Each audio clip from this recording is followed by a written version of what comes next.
Today, come with me on a journey to the heart of Moyock, North Carolina, where we check out a 77-year-old truck. How you doing? My name is Pete. This is my 47 Ford pickup truck, and you're watching East Coast Garage.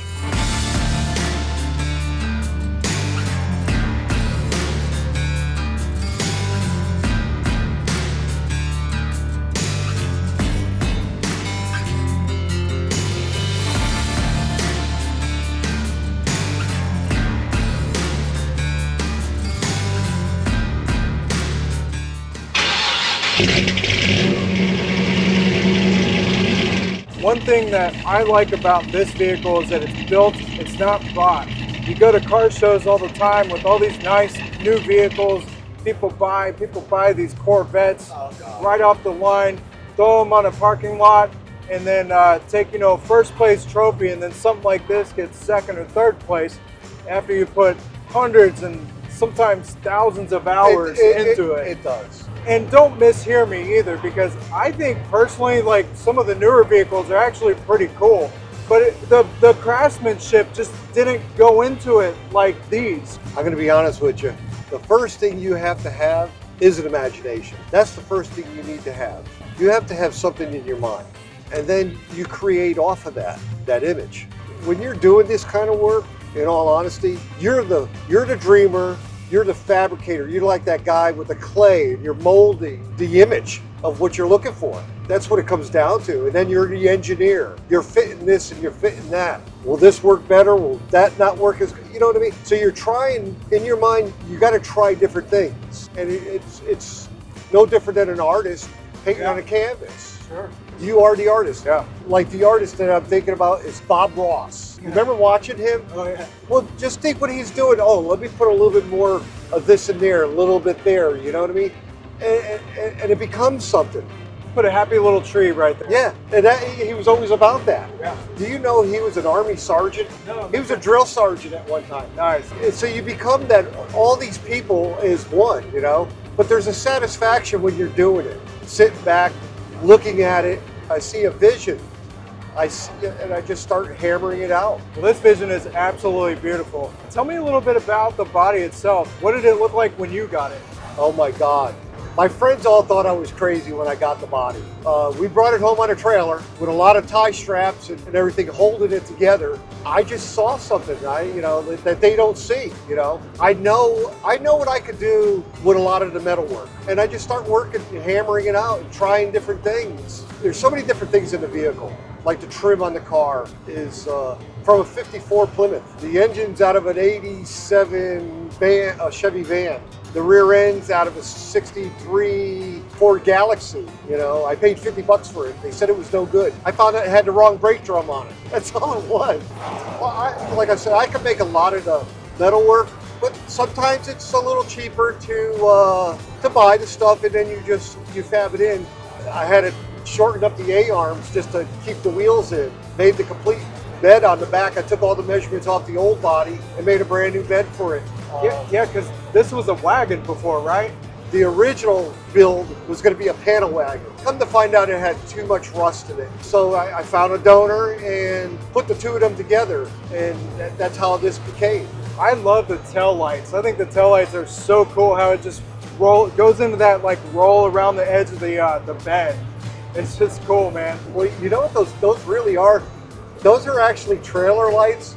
I happened to be somewhere one day, and I thought to myself, I said, they might just look good at the back of that damn thing. And being that they have a little rubber gasket there, they fit in there nice and tight. I'm going to run them as a brake light. Yeah, this thing rides incredibly smooth. Like, if you had me blindfolded and I didn't know what I was in, I'd imagine it's something newer, at least, with just the way it handles and how just quiet the ride is. It's amazing. You don't hear the rumbling and this and that. Yeah. After doing something for a while and you listen to a lot of other guys when you go to shows and hear how they did things, so you start to put these things together. This thing has stock shocks on the front for a 78 Camaro. So when I carry a load sometimes, I got Volkswagen air shocks on the back. and they're only good for 1,500 pounds to carry, but that, you don't need nothing more than that. But it's got Chevy S10 springs underneath it. It's a hodgepodge of all kinds of vehicles, that nobody didn't want, and I put it all together. I couldn't help but notice the dice down here in the AC controls. There's got to be a story behind it, right? Yeah, there is. When I found that device, it was in a 61 Thunderbird in a junkyard. I thought it would look cool. I brought that thing home, and for the longest time, I could not find anything that I liked to put on it for little handles, because the old plastic handles broke off. So one day I was in my camper, me and the wife would play a lot of dice games, and I just took her dice. Until the day she saw it, and she asked me, were those my dice? And I said, yeah. I took them, put them in the milling machine, and I milled out a little slot, and I glued them on. Everybody puts snake eyes. I just randomly put them that way. That's how that became on the handle. I had to buy her dice again. She didn't let me go with that one. Yeah, if you know what's good for you. Yeah, keep the wife happy. Yep. If you keep the wife happy, you get to play with your toys. Right. I didn't think I was going to be able to drive all the way to Knoxville in this thing. I mean, it's a little tighter. Back then the cars weren't as big. I did not cramp up or anything like that when I drove it for that distance. To go to Knoxville from here, I think it's 520 miles. I've been caught in the rain with this thing. I drove 8 hours in the rain with this thing, looking through that little windshield wiper. But it never broke traction. It stuck to the road. I was so surprised how well it really ran, especially going through the Blue Ridge Mountains and running it at 60 to 80 miles an hour. It's pretty cool that it's reliable enough to this day to make that kind of trip and back. I built it not to be a trailer queen. I built it to drive everywhere I want to go, I could go. If you build it right, you could drive anywhere just like a new car. Hell, even new cars break down, right? It's more, everything about this thing is more manual. It's not all computerized driven. I didn't want it that way. A naturally aspirated motor will run all day long. It's just like a farm tractor. I got a 350 Chevy block motor in here. It's out of an 87 van. The first time I went to Carlisle, Mac had taken me to Carlisle with him. And I saw this guy with a motor and a transmission on a trailer. He had a radiator hooked up to it. He had everything all hooked up and says motor runs. He had it for $1,000. I said, Mac, you see that? I go, what do you think of that? He goes, go back and ask the guy about it. So I go back and I start chatting with the guy. It really runs? He goes, yeah. He sparks 2 wires together and the thing starts up. He ran it for a while. He told me it's got about maybe 10,000 miles on it. I said, okay. I said, so is the motor transmit? He goes, yeah, it's a package deal. I said, all right.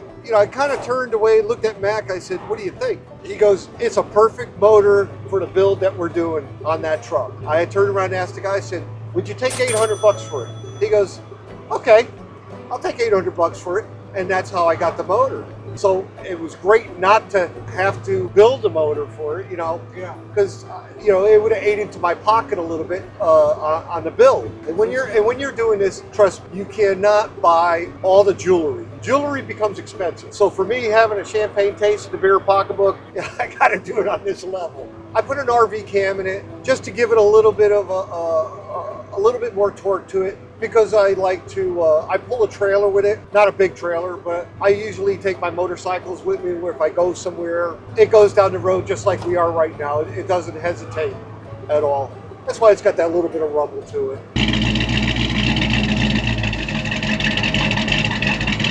I was in a junkyard one day. I was looking for something, and I found the steering column, the Pontiac Fiero steering column. The short steering column is really nice because to work with all the angles and the universals you have to use on this. So it's a beautiful steering column to work with.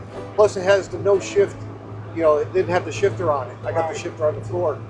So I took that out of the car. I took the terminal block out of it. Everything on this vehicle is all soldered back together. It's just not crimped. It's a nice wiring system that I use. It's called Easy Wiring. Didn't pay a whole lot for it. And every 5 inches has what it goes to. Nice. So you cannot screw this up. But for the price, you can't beat it. So you did an extensive amount of body work. I'd say you pretty much built the body on this from scratch almost, just by piecing things together almost, and you made your own stuff. So let's go back over to your garage, and I want to show the viewers all the equipment you have, and we'll finish talking about the bodywork you do there. This is where all the magic happens. It's a little messy right now, but what garage is ever clean? I mean, you think about it, you're constantly working in it. So, but for every job you do, you start all over again and mess it all up again. You got to have certain tools in order to make these car things happen. And all of it took years and years to acquire. It's just time. It just takes time to do it all. But if you don't have these things, then you're kind of relying on a lot of people to help you out with things. So by acquiring these things and learning things on your own and making your own parts, starts to get more, you get more satisfaction out of it. You really do. And to learn how to do these things, you go to certain shops or something like that, and you watch people how they do it and how they work off of it. And then you just start looking for it. This milling machine right here, it's an old Bridgeport milling machine. It was made back in '47. You still get parts for it today, believe it or not. But they were ready to throw this thing away. And I asked the guy, I said, what do you want for the damn thing? He goes, give me $300 for it. It's a no-brainer. So I brought this thing home, and everything on it, everything works. It's a running machine. I use it to make bigger stuff off of it. But as far as like when I do, like engines and stuff like that, I let a machine shop do that kind of stuff. But I make a lot of the body part, a lot of the car parts here. This is gonna be hopefully by next year we're all done with this car. I'm building this car for a reason. This is gonna be, my wife is gonna be retiring in next year. And this is going to be the car we're going to take across country. It's not going to have anything special, but it's going to have a 350 motor, which I love the most, like I told you before. 350 motor with a 4-barrel setup on it, so you can get out of the way if you have to. But it's got a 700 R4 transmission. The rear end on this car here has a 275 gear. So it's going to be a slug coming out of the hole, but when you're going down the highway, it's going to roll real nice. RPMs will be down. It's not going to be no screamer. I don't know why, but just tell me about the bathroom. The bathroom, you got to have a thinking chamber. And this is where I do my thinking and reading. It's old barn wood. The wood that's in here is probably over 100 years old. If I had to take a guess, it has to be over 100. I collected it out of an old barn. I love the handle too. That's a Harley primary chain. I mean, do I go up the road and buy a door handle, or do I just make one out of the stuff I have laying around? This here is built as a dedication to my dad. He was a diesel mechanic truck driver. I started out with an F450, found an F550, and put them both together, and the cab is a 1956 COE Apache, but I didn't like the way how much motor room it took up. So I put the motor in the back, and now I got all that room inside. It's a crazy shifter too. It's a horse bridle. That's awesome. But it runs, it goes down the road. Still kind of work in progress. Like all my toys are still work in progress. Yeah, this is just so I could take, really, in all honesty, I could take my toys with me. I could put a car on here, I could pull the trailer, have 2 cars with me, pull my camper wherever I'm going. 39 Plymouth. 2-door business coupe. Very rare to find a business coupe. And if a lot of people don't know what a business coupe is, this is how you can tell real quick. If there's a door lock on the passenger side and not on the driver's side, you lock the door on that side, you slid across your seat. And the reason why they call it the business coupe is you lock the door on this side. They did everything on the curb side. This has a back door, so you get to your trunk in here. You ever see the stow and go seating in the Voyager vans? Yeah. Well, this had that setup in it. You actually pull the bar, the seat fell down and flipped up so you could get inside the trunk. And the trunk in this thing, it's so huge you could put everything back there, even the kitchen sink. But a lot of guys, when they hot rod them out, they shorten them all up. I want all the trunk space I could get. Well, I went to Connecticut. I took my grandson's bicycle. I threw it in the back here. In '39, they made 2 different versions of this car. There was a P7 and a P8. A lot of people don't know that. The P7 actually had a windshield that popped like a Safari windshield. They used to move out, but it was done in this design, not a flat glass. And they had too many problems with it. So they went back to a stationary windshield. Going back to the P7s, they look like this without the vent window. This was actually a P8, so it had a vent window right here. But I liked the P7s, so I went this direction. But they all came with a cal vent in it. Cal vents are beautiful. It's like that's your air conditioning. Cool, man. Well, thanks for showing us around your garage.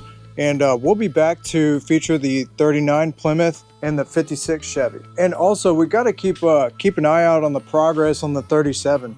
I'd love to come back once it's done. We can have a nice like before and after on just the progress on this car. I look forward to seeing that on the road one day soon.